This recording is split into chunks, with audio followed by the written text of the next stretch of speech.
ఇదో రాష్ట్ర ప్రభుత్వమా? అసలు ప్రభుత్వం ఉందా? నిద్రపోతున్నారా?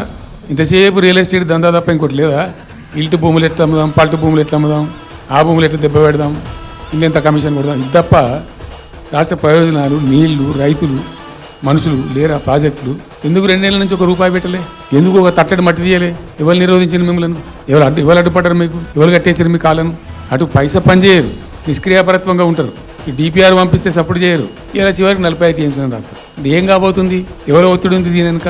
ఏం కుట్ర దాగి ఉంది? ఇది 2 నెలల నుంచి నేను మౌనం పాటించి చూసుకుంటూ వస్తుంది. తప్పని పరిస్థితి నేను బయలుదేరినప్పుడు తప్పదు. అటు కేంద్రాన్ని ఎక్స్పోజ్ చేస్తాం, ఇటు రాష్ట్రాన్ని ఎండగడతాం ప్రజల మధ్యలో. ఖచ్చితంగా ఇలా మొత్తం విస్తారంగా మాట్లాడినాం, చర్చించినాం. చాలా పెద్ద ప్రజా ఉద్యమాన్ని శ్రీకారం చుడతాం. కంపల్సరీ పాలమూరు, రంగారెడ్డి, నల్లగొండ జిల్లాలలో గ్రామాన దానికి పోస్టర్ డిజైన్ అవుతుంది, కరపత్రం డిజైన్ అవుతుంది. ప్రజా ఉద్యమాలు చేస్తాం, పెద్ద బహిరంగ సభలు పెడతాం.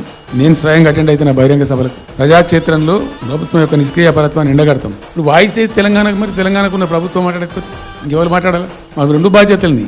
ఒకటి తెలంగాణ తెచ్చిన పార్టీగా, రెండవది ప్రధాన ప్రతిపక్షంగా కూడా కంపల్సరీ మా డ్యూటీ మేము చేయాలి. అందుకోసం గాను వీళ్ళు ఏదో తమాషకు మేము అదొకటి అడ్డం పొడుగు మాట్లాడి, కిరికిరి మాటలు మాట్లాడి, కారు కూతలు పూసి ఏదో చేస్తామనుకుంటే నడవదిగా. ఏళ్ళ దాకా వేరే కథ, రేపటి నుంచి వేరే తోలు తీస్తాం. ఎక్కడికక్కడ ప్రజలు ఖచ్చితంగా ఎక్కడికక్కడ నిలబెట్టే ప్రయత్నం చేస్తాం. అడుగున చెక్ చేస్తాం, ప్రతి విషయంలో చెక్ చేస్తాం.